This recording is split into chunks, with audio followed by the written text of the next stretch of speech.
Coucou, bienvenue sur Amiclic.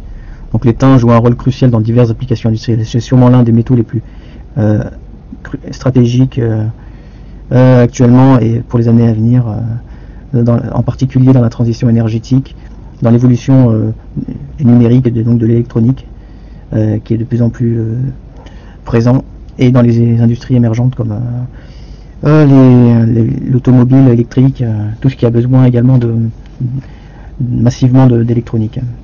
Et pourtant, c'est pas un métal dont on évoque le plus, hein. C'est important de le resituer. D'abord dans la transition énergétique, pour les panneaux solaires, l'étain est utilisé dans la fabrication de certaines cellules photovoltaïques. Pour les batteries, les alliages d'étain améliorent la performance des batteries, notamment pour le stockage d'énergie renouvelable. Et les éoliennes aussi, l'étain pour les revêtements protecteurs des composants des turbines éoliennes. Donc l'électronique, la principale utilisation de l'étain, l'alliage étain-plomb ou étain-cuivre est largement utilisé dans la soudure des composants électroniques, hein, en raison de sa conductivité et de sa résistance à la corrosion. Donc dans les industries émergentes, les véhicules électriques utilisent de l'étain dans les batteries lithium-ion, qui est crucial pour améliorer l'efficacité et la durée de vie des batteries. Dans la robotique et l'IA aussi, beaucoup d'électronique seront nécessaires dans cette industrie, ainsi que le développement de la 5G. Donc là, c'est vraiment les utilisations extrêmement vastes de l'étain, hein. Donc c'est un métal vraiment stratégique et voire indispensable pour les industries qui se développent actuellement et qui seront de plus en plus présentes dans l'avenir. Surtout que les sources d'extraction de l'étain sont réparties à travers le monde, mais certains pays se distinguent par leur production importante.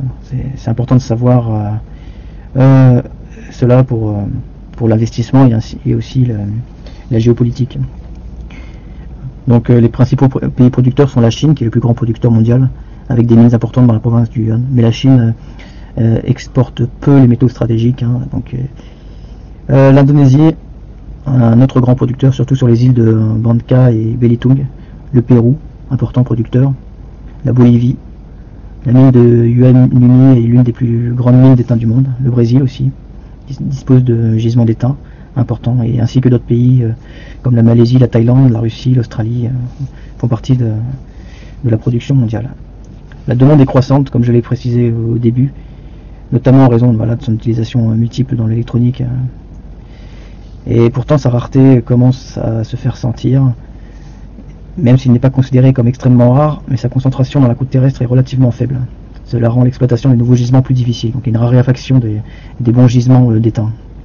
Donc il y aura des coûts forcément plus élevés à l'avenir.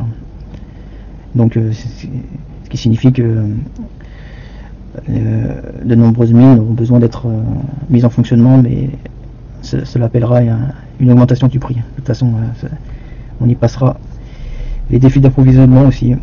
Alors, il y a des défis environnementaux et sociaux, ça c'est important, surtout dans les pays en développement, même si ça commence à quand même j'ai envie de dire que le défi minier c'est quasiment aussi important, voire plus important au moins aussi important que le défi climatique, car les pollutions, les désastres environnementaux liés à l'exploitation minière est extrêmement importante.